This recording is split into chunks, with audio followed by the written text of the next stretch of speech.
in. Welcome. I'm E.G. Marshall. Psychiatrists have sought the answers to puzzling facets of human behavior for years. Today, we speak freely of phobias, unexplained psychotic experiences. But in the year 1793, a humane, enlightened physician of the infamous mental institution at La Bicêtre, a hellhole by any description, was brought to trial for daring to treat mental patients like human beings. He himself was called mad for, as the court put it, freeing the beasts from their chains. But as I said, times have changed. The story we're about to tell you about the horrors that took place in a similar institution is true. But it never really could have happened. Not here. Not yet. Not now.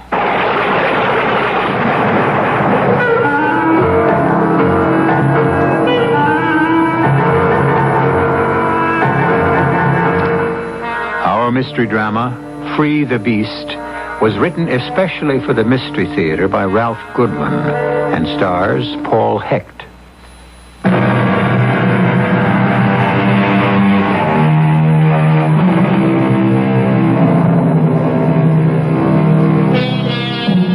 The elderly patients at the formidable isolated Greenbrier Sanitarium have been restless all day. And now that night is closing in and the intensity of the darkening clouds increase, the doctors and nurses double their rounds. The resident psychiatrist, Dr. Paul Thurman, has begun his nightly round of the third floor. Patients on this floor, although completely harmless, do need his personal attention. Most are alone in the world, deserted by friends and family. He pauses a moment outside one of the doors because he hears an unfamiliar voice. Yes, I have watched them. Each night I have watched, listened. A strange voice, one he cannot identify, seems to be coming from Miss Agatha's room. But that is not possible. Miss Agatha has been at Briarwood for almost a year and has spoken to no one. Be calm, little sister. Nothing will harm you. I've always looked after you, and I shall continue to look after you as long as we both shall live. Miss Agatha. Yes, Doctor? Oh, you're alone. I thought... Yes, Doctor? I could have sworn I heard... Heard what? Well, I thought... Strange, there's no one here in the room with you, and yet... Yet what, Doctor? I distinctly heard a voice. Oh, not your voice, Miss Agatha, but an older voice. A woman 70 or 80. You must be mistaken, Doctor. She called you little sister. I have no sister. Yes, I know that. But I do have a puzzle for you. A puzzle? Brothers and sisters, I have none. But that woman's mother is my mother's daughter. Who am I? Miss Agatha...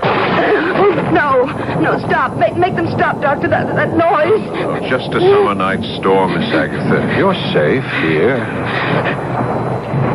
Yes. Nothing here can harm me. That's right. Now, lie back. Close your eyes and go to sleep. I must check on the other patients. Yes, Doctor. They need watching. The dangerous ones. They hate me. They all hate me. You must get some sleep. It's very late. Yes. You're right, Doctor.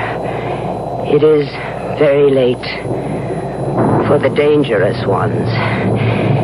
It's later than you think.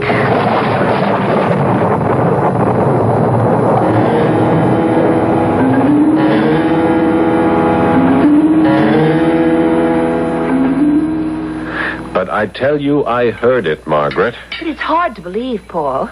A strange, disembodied voice coming from Miss Agatha's room? And then you went into the room and Saw nothing? Nothing but Miss Agatha sitting up in bed. She was terrified of the storm, and the voice was calming her. It's strange. I know there was someone or something in there talking to her. But it sounds so illogical. There's only one door leading to each of those upstairs rooms. The windows are barred and... Darling, are you sure? Of the voice, yes. But where it vanished to, no. Could she have been talking to herself? Well, she never has. Besides, the voice was so different. The entire quality of that voice, it was so much older, raspier. I tell you, Margaret, something strange, something unexplainable took place on that third floor last night. If I may say so, Doctor, considering you are an accredited psychiatrist, you're acting weird. The word, darling, is weirdly. I'm not acting weirdly, just cautiously. There is one thing you can do, sweetheart. What's that? Let's start by pulling the file on Miss Agatha. See if she has any relatives she hasn't told us about. Relatives, Miss Agatha? Oh, she doesn't have. I mean, I've gone over her file a number of times since she was admitted. She's an only child. Are you sure? I'm positive. That voice, the voice I heard in her room, it called her little sister. Look, Paul, I know I shouldn't attempt any psychiatric explanations, but you know how lonesome Miss Agatha is, never making friends with the other patients here. What are you getting at? Well, it's a theory that's usually applied to children, but considering how far Miss Agatha has regressed, isn't it possible that she's invented a playmate, a protective playmate, an older sister?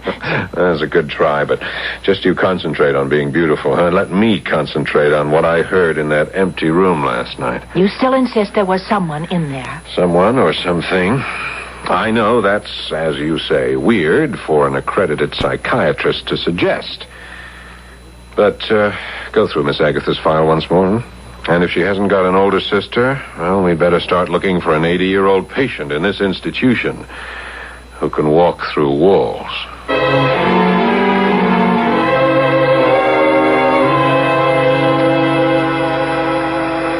This is a progress report dated the 28th. Patient Miss Agatha Milford, age 37. Patient not adjusting to confinement. Resistance to group therapy aggravated by persecution complex. Oh, yeah, come in. Patient is convinced that members of group are hostile to her. Sounds like you're reporting on Miss Agatha, right? Right. I'll be with you in a minute, Margaret. Just let me complete this tape. I brought her file. Everything I could find on her. Oh, well, in that case, I'm with you right now. I dug up everything I could find on her. Good. I'll do my report again later after we check what you have. But it's a waste of time, really. Huh? I don't have a thing.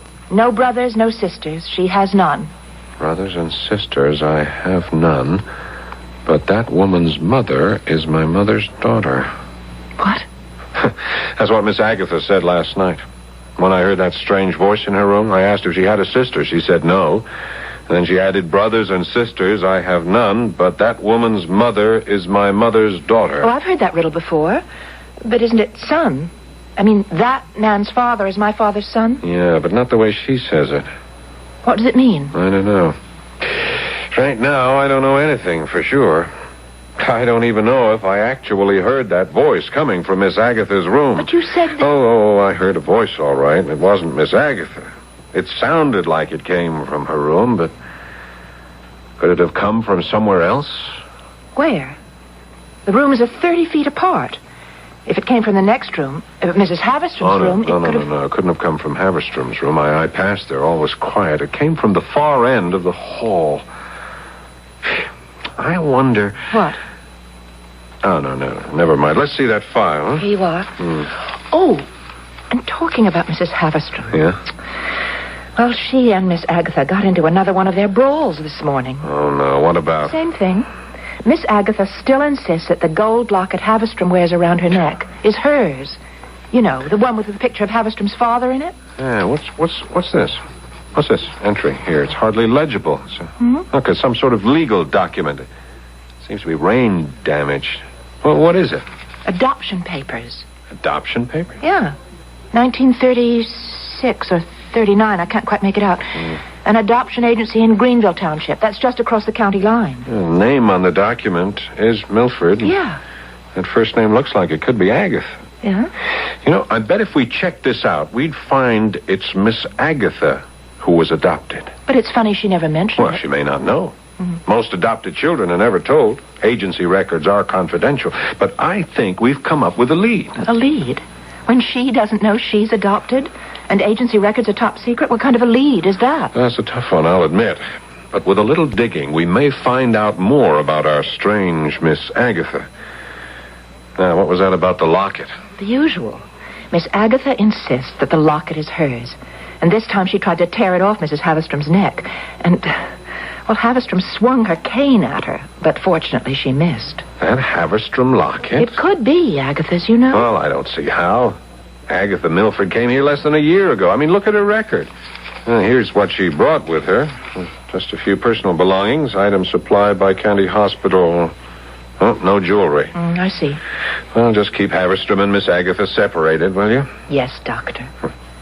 And the voice in the night. That I intend to check out further. How? From now on, I'm not making those spooky nightly rounds alone. I don't blame you. Starting tonight, you're going with me.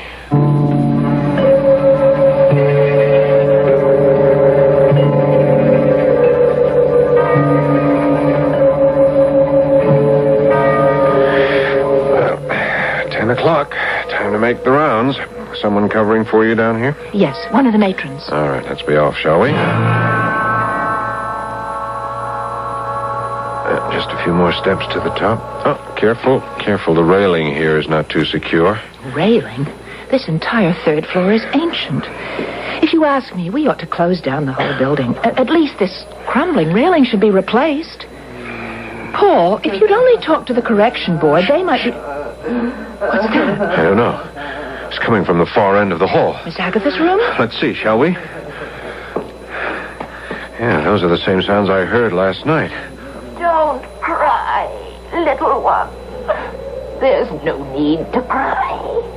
I'm here with you always. That! The other voice. Did you hear it? I don't know. I heard the wind. You are not alone, little sister.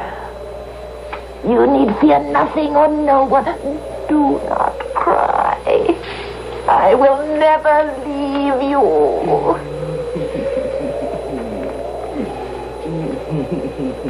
Is it a voice or is it the wind? I can't quite understand the words, and yet... Listen. Listen.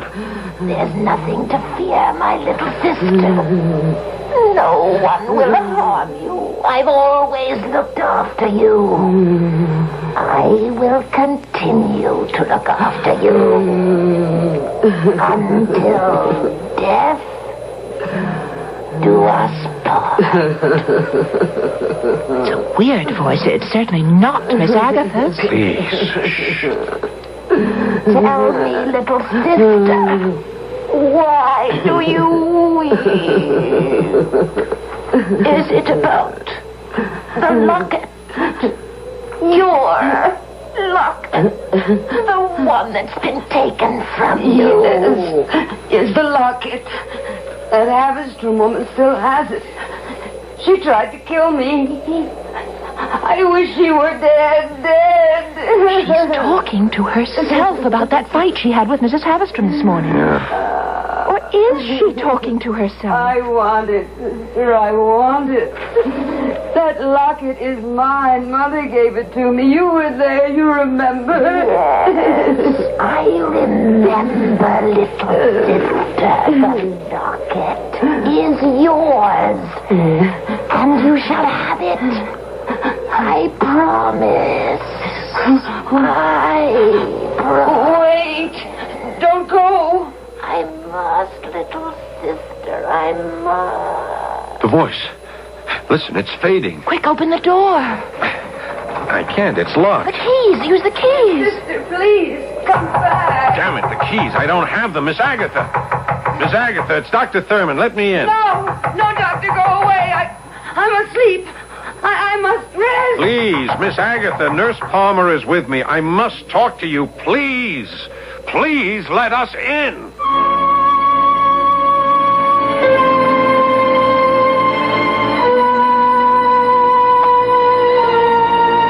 Well, what have we here? A ghostly, disembodied voice that makes nightly visits to one of the lonely inmates of Greenbrier Sanatorium? Has Miss Agatha invented an older sister to console her in her loneliness? Dr. Thurman seems convinced that the voice he hears is not that of Miss Agatha. But for the moment, he has chosen not to make a hasty decision, convinced that there is more to what is going on than meets the ears. We'll learn more when I return shortly with Act 2.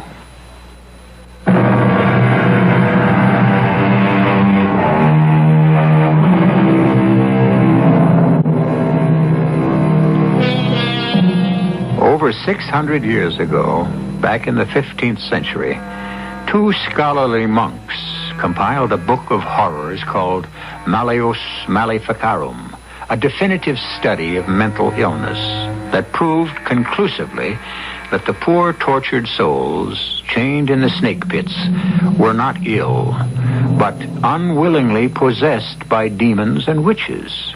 Two cures were suggested by these enlightened scholars: cleansing fire to be used against witches, and torture on the rack to discourage invading demons. It is recorded that both of these cures worked permanently, but that was yesterday. Morning has come to Briarwood. The strange voice that haunts the third floor still remains a mystery. Dr. Thurman is seated in his office, recording the case history of the frightened, uncommunicative Miss Agatha Milford. The possibility of schizophrenia exists. Further testing is called for. Oh, yes, come in. Hey, good morning, Doc. How's it going? Oh, Connolly, I'm just taping more about that strange experience I've been telling you about. Hang on a minute, I'll shut off this tape recorder.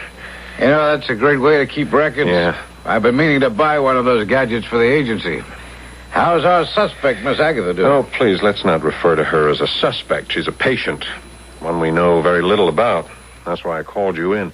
Did you have any luck tracing those adoption papers? Is the agency still in existence? You know, you're lucky, Doc. That adoption agency is still in existence, and I was able to get a look at their files. I got it all right here. I appreciate the effort you're putting into this. Well, you're an old friend, Doc. For clients, we do the possible. For friends, the impossible. Huh? Thanks, Connolly.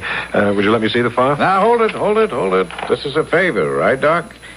So why don't you let me read it to you? Feed you a clue at a time so as I can get more than just one pat on the back for being so clever. Yeah, sounds like you hit the jackpot. Yeah, kind of.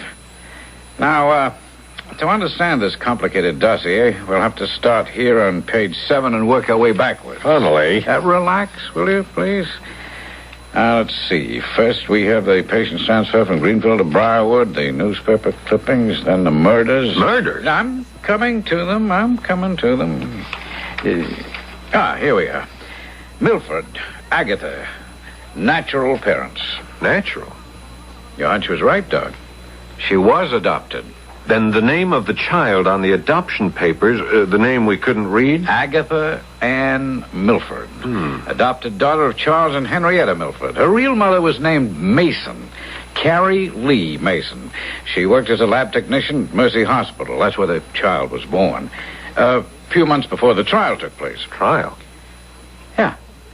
It seems Miss Agatha's mother was some sort of nurse's aide at the hospital, took care of terminally ill patients. And she was a very sympathetic woman. Unfortunately, too sympathetic. What does that mean? Well, according to these newspaper clippings I dug up at the library, dated September 1939, the supposedly kindly Mrs. Mason was accused, and later convicted, of the murder of 6 of her patients.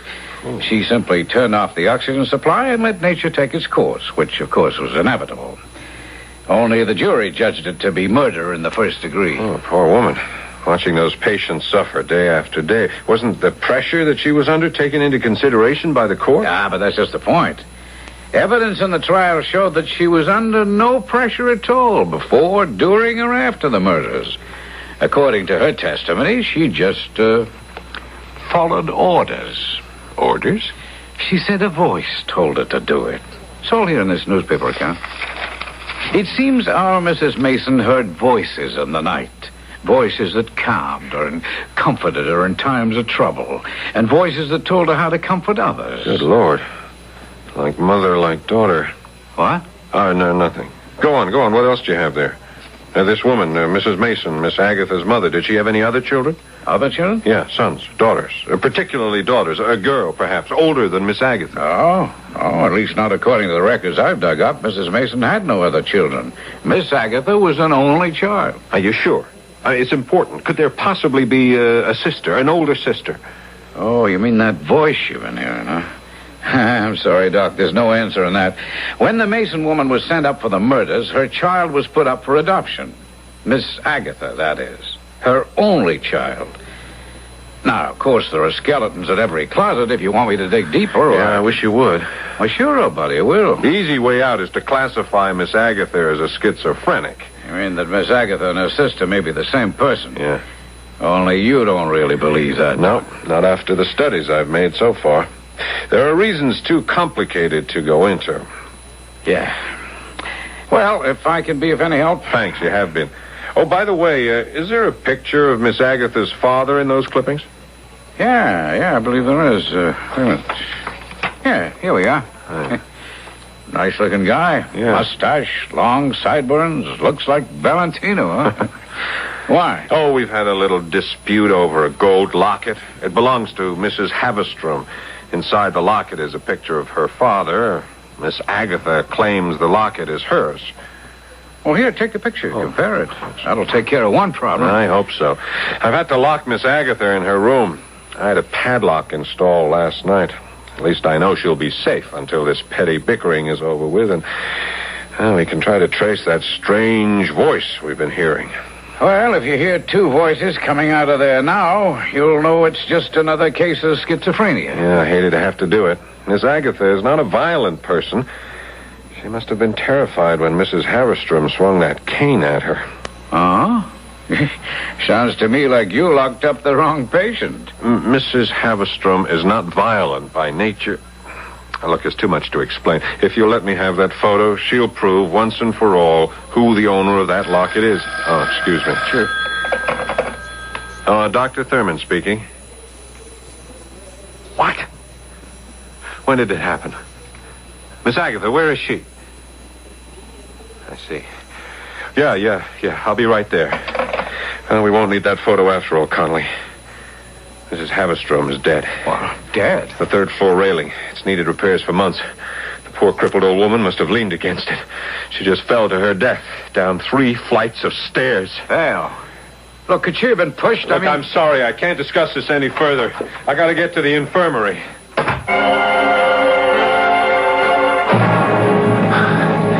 Slow down, Paul. I can't keep up with you. I'm sorry, Margaret. I'm anxious to check out Miss Agatha's room. I just don't understand how Mrs. Havestrom got out of her room and over to that shaky railing alone. Where was the third floor matron, huh? She was called away for a few moments. I've told you never to leave the third floor She unattended. was only gone for a short while. You heard me tell that to the police. Yeah, they're taking the body away. When this gets out, Margaret, I just can't understand what happened. Oh, come on. Let's get to Miss Agatha's room. All right, Doctor. I'm sure you'll find everything in order. Door locked since last night, as per your instructions. Padlock on, also locked. I don't think so, Miss... Connolly, what are you doing up here? Just a little checking, Doc. What I found isn't too pleasant. Who is this man? I'm sorry. Margaret, this is Charles Connolly, detective. Detective? Private detective, a friend of mine. He's been checking into Miss Agatha's background for me. Whatever for? I wanted to find out more about her. I told him about the argument she had with Mrs. Havestrom over that locket. That Havestrom woman didn't fall down that flight of stairs by accident. What are you trying to say, Connolly? The woman was dragged from her room and tossed through that rotted railing. She was murdered. What? Well, I didn't say anything in front of the police. I mean, they accepted it as an accident, but someone carried her to that railing and pushed her over. My guess would be Miss Agatha. But that's impossible. She's been locked in her room since midnight. Well, that remains to be seen. Where's her room? At the end of the corridor. But even if she did get out, she couldn't lift a 200-pound arthritic patient like Mrs. Havestrom. The woman wasn't lifted. She was dragged along the floor. I found black heel marks leading to the edge of the stairs and the end of the broken railing. Let's get to her room. Okay, right with you, Doc. How could Miss Agatha get out of her room? It was bolted from the outside, reinforced by a security lock. It just doesn't make any sense. Well, I'm afraid there's just no other answer. There's got to be another answer. Huh? Up ahead. You see that room in the far end of the hall? Huh? Well, that's Miss Agatha's room. And even from here, you can see that the padlock is still on and it's still intact. Well, I'll be... Yeah, not a mark on it. It sure looks okay. It's solid, sturdy. Who has the key? I do. If you gentlemen will step aside,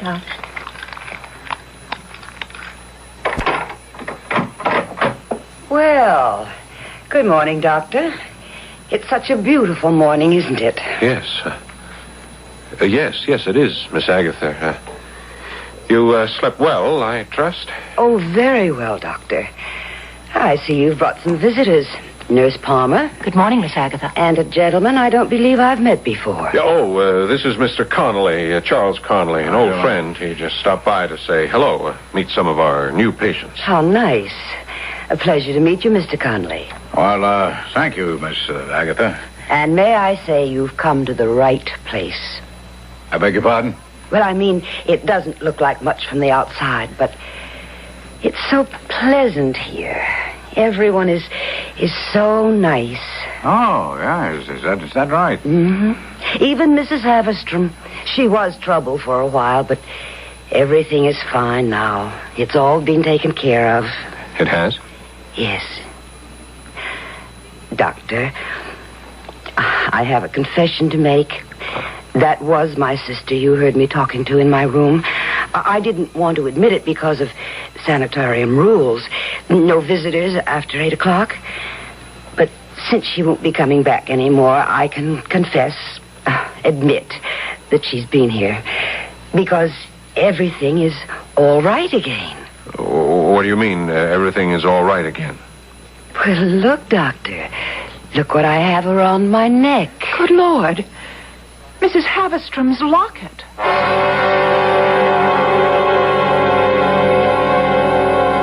Despite evidence to the contrary, Dr. Thurman still insists that his initial psychological diagnosis of Miss Agatha was correct.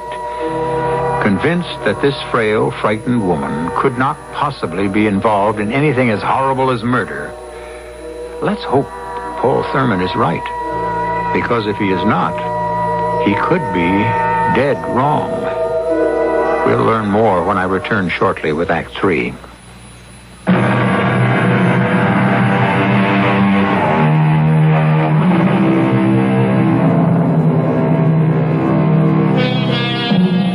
The strange death of Mrs. Haverstrom at the Briarwood Mental Institution could, by those untrained in psychiatric research, be simply diagnosed as madness.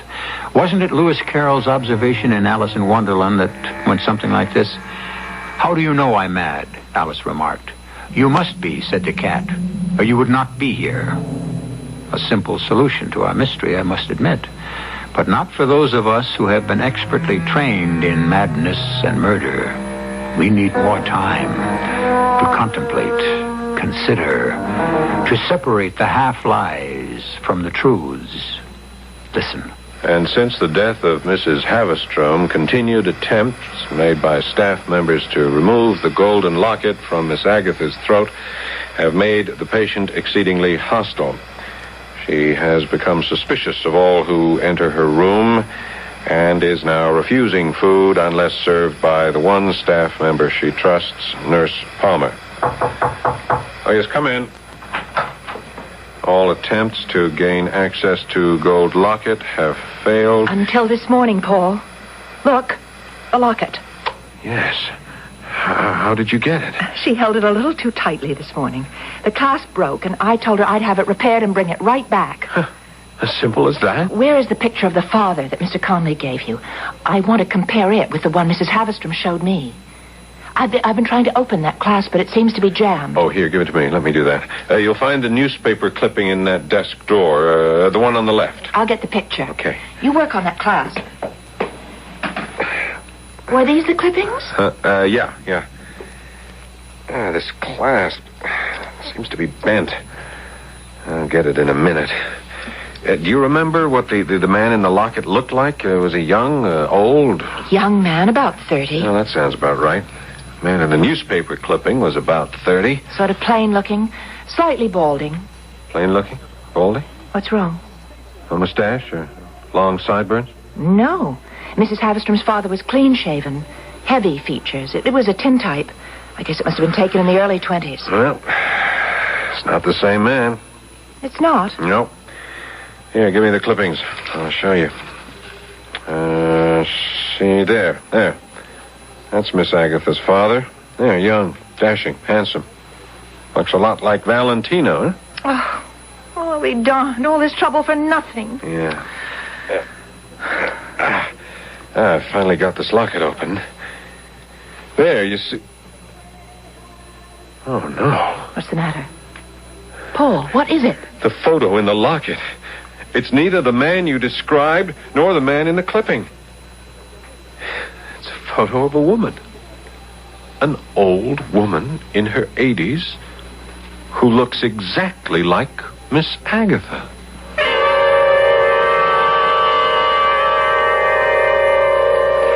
And so I rushed right over to your office, Mr. Conley. I brought the locket with me. And inside you'll find the picture of that strange woman that we found when we opened it. Could I see that locket, Miss Palmer? All right, but I have to bring it right back. Miss Agatha found out I showed it to Dr. Thurman. She's very upset. She says she told her night visitor, you know, the avenging sister, about Dr. Thurman refusing to return her locket. Which means he's next on her list. Or somebody's list. Can I look at that locket, please? Oh, yes, of course. Here. Thank you. The clasp is still jammed, so I left it open, you see. Mm-hmm. Now, that's the photo that we found inside the locket.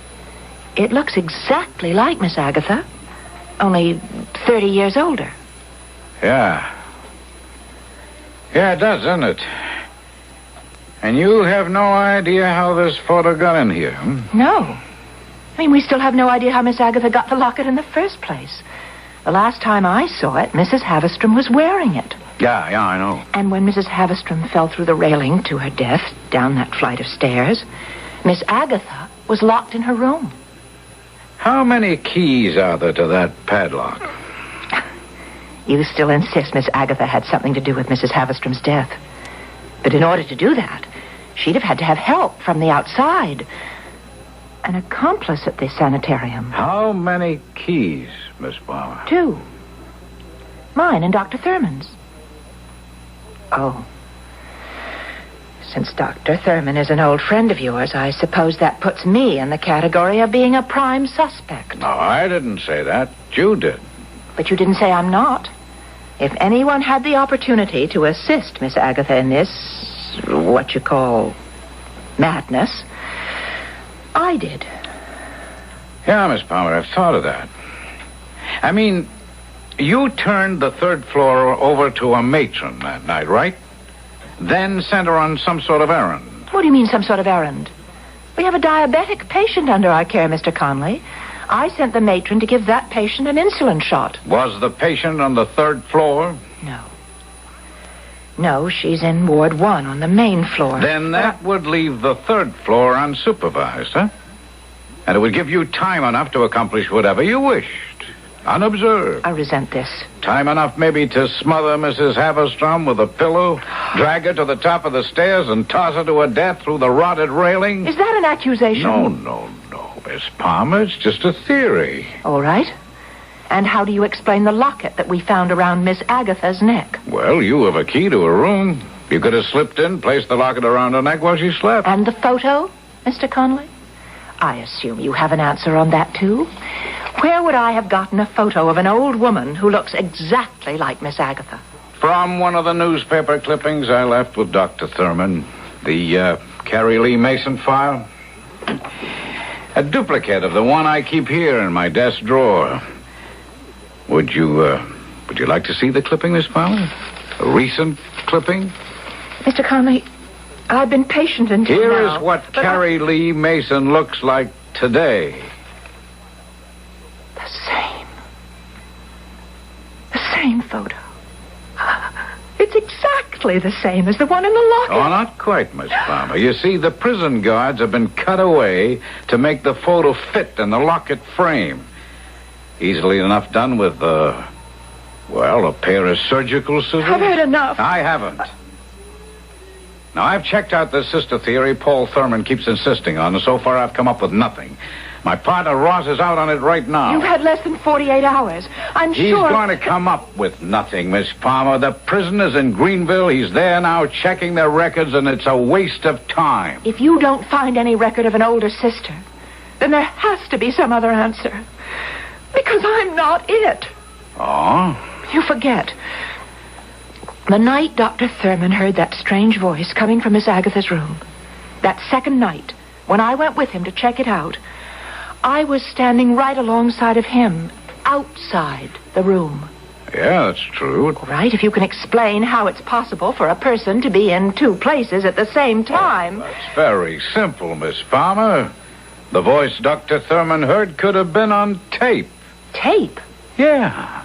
You do make it a practice to record patient histories on tape, do you not, Miss Palmer? I heard Dr. Thurman making such a recording when I stopped by his office. Who transcribes those recordings, Miss Palmer? I do. Excuse me. I won't be a minute. Hello? Connolly? Oh, it's you, Ross. What? Well, what new development on the Mason file? You just found out what? Yeah, I'll meet you at the sanitarium. And then notify the police. Nurse Palmer will be with me. We're leaving right now. Bye. What was all that about? There's no time to explain now. How fast is that car of yours? It's not mine. It's Dr. Thurman's. It's a sports car. It can do 100 if you open it up. Well, baby, we're going to open it up. We got to get back to that sanitarium, and let's hope we make it in time.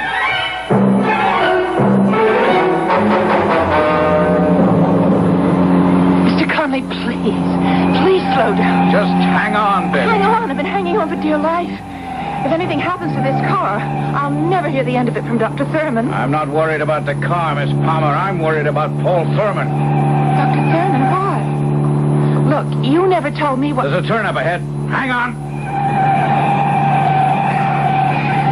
I was saying, you never told me what your partner Ross told you. Well, you'll know in a few minutes. I only hope Ross got to the police with the information he gave me over the phone. We're going to need a patrol car to back us up. We've got one. Following us. And at this speed, we'll probably pick up 3 more. Good.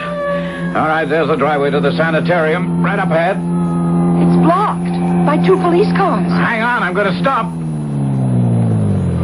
What's going on up there? Look farther up beyond the service road.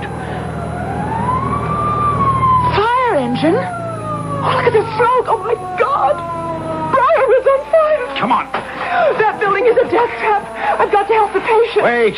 Your patients are all right. They've all been evacuated. Look, over there in the clearing, the matron's got them out. Oh, thank God. I don't see Paul.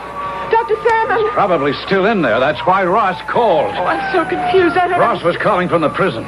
Mrs. Mason wasn't there. She'd been showing signs of violent behavior and was transferred to a hospital for psychiatric testing. Now, that was a few days ago, just before you started hearing that strange voice coming from Miss Agatha's room. You don't think It's the only answer to all this. Madness. Security at the hospital is not like security at the prison. Ross checked. They've been looking for her since Friday. I think she's here. Here? But how would she find out? I that don't Miss know, Agatha... but somehow she did. Just look at the pattern, Miss Palmer. Patients warned, evacuated in time, everyone out, safe, but Paul Thurman. Now, remember, Mrs. Mason considered herself a humanitarian. I believe she set that blaze to destroy Briarwood and the man who kept her daughter prisoner there. Hey, he's right, Margaret. Paul! I saw her. I saw the face in the locket. She burst into my office, smashed everything she could get her hands on. Within moments, everything was ablaze. Paul, are you all right? Yeah. I managed to get out somehow after I released Miss Agatha from her locked room. That poor crazed woman is still in there. Last time I saw her, she was clawing her way up the blazing staircase, calling out, "Where are you, little sister? Don't be afraid. Mother is here." The place is an inferno. We've got to get her out of there. It's too late. The walls are starting to go. Oh, if she's still in there, she's a goner.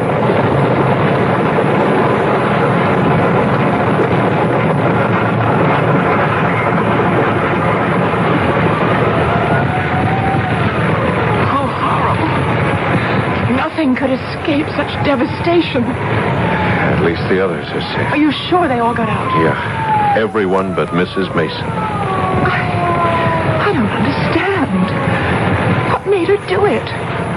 You know about these things, Paul. What brought that woman here? What drove her to such total destruction? She couldn't help herself, Margaret. Intellectually, she may not have known whether Miss Agatha was her daughter or her sister. But emotionally, instinctively, she knew.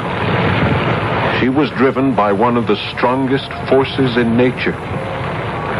Love, Margaret. Mother's love.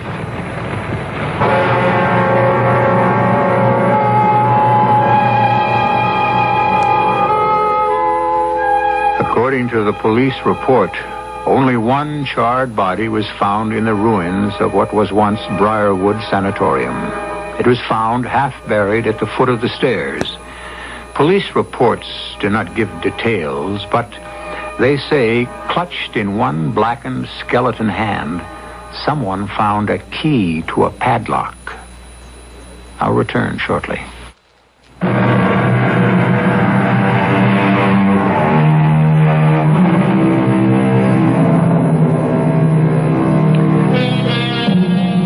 What is sanity? I'm sure many of us often wonder who is sane and who is not. There are many definitions of a patient in need of psychiatric care. The one I liked the best was suggested rather sardonically, I thought, by the noted psychiatrist Dr. Carl Menninger.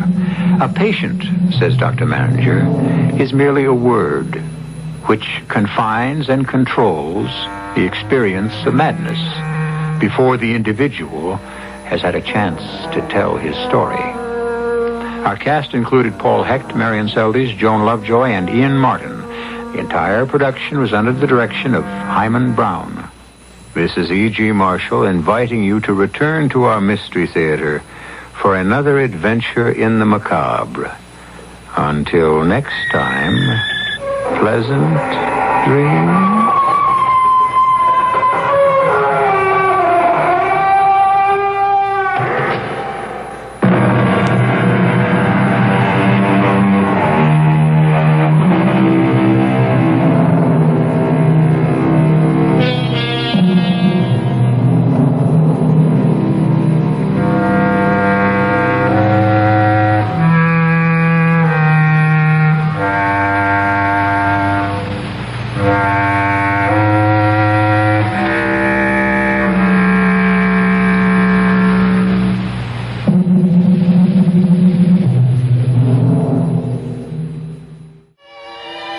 Bright and beautiful music. This is KIXI Seattle.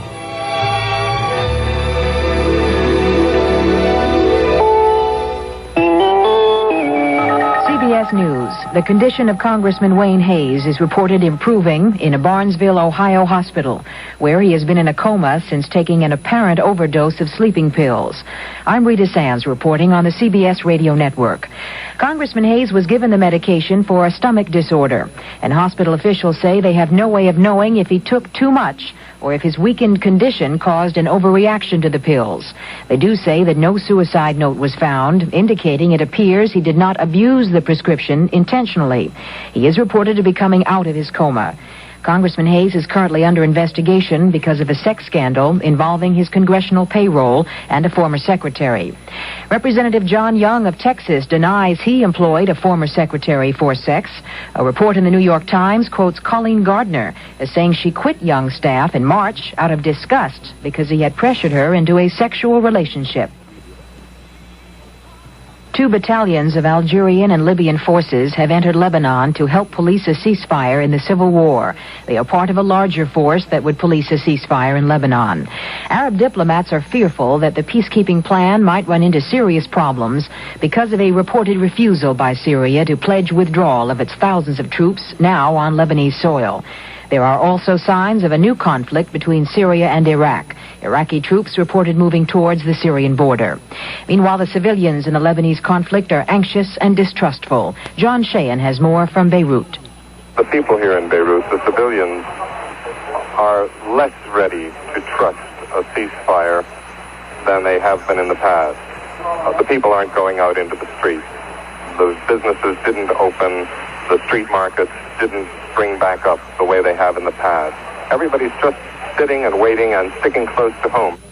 A Thursday night Puerto Rican festival in New York City ended in panic when sounds similar to gunshots sent several thousands of people running for cover. Many people were trampled. Lieutenant Richard Durand at a police station near the festival site has more information. There was a report of shots fired. The people stampeded. A lot of people were injured. There was mass confusion here for a while. I checked with all the hospitals. So far, we don't have anybody being treated for any gunshot wounds. There's about 40 people over at Metropolitan Hospital that are being treated, but there were injuries resulting from the stampede. There's 2 women and a 3-year-old child that are in intensive care. The one woman and the child are in very bad shape, and the other woman has multiple lacerations. The Boston Globe reports that Jimmy Carter's campaign workers have commissioned a nationwide attitude poll on 14 vice presidential possibilities. The list includes 8 senators, 2 members of the House, 3 governors, and 1 mayor. The list contains the names of 2 former presidential candidates, Senator Frank Church of Idaho and Birch Bayh of Indiana. Senator Edward Kennedy's name will also appear, but he has said repeatedly he would not accept the vice presidential nomination. President Ford and Ronald Reagan are scheduled to meet with Missouri state delegates Friday in their quest for 19 more delegates to the National Convention. So far, Mr. Ford has the lead in that state with 15. Reagan has 12, 3 delegates uncommitted. Now this. I'm Charles Osgood, CBS News. Join me on Newsbreak, mornings on most of these CBS radio network stations, as we explore this curious world of ours. Some days, I'll pick a major news story to explore in further detail. Other days, it may be a person who did not exactly make the headlines, but whose story is noteworthy in the course of human events. Newsbreak, one of the many broadcasts of news and commentary, along with hourly CBS News, updates to the minute on most of these CBS radio network stations. The Interior Department has announced that a 6-man panel of engineers will investigate the Teton Dam disaster. This follows disclosure of a 2-year-old federal report that noted 2 unusually large cracks were found extending into the canyon walls next to the dam during its construction. It was in that area that major leaks were first detected before the dam collapsed last Saturday, the first time it was filled. Rita Sands, CBS News.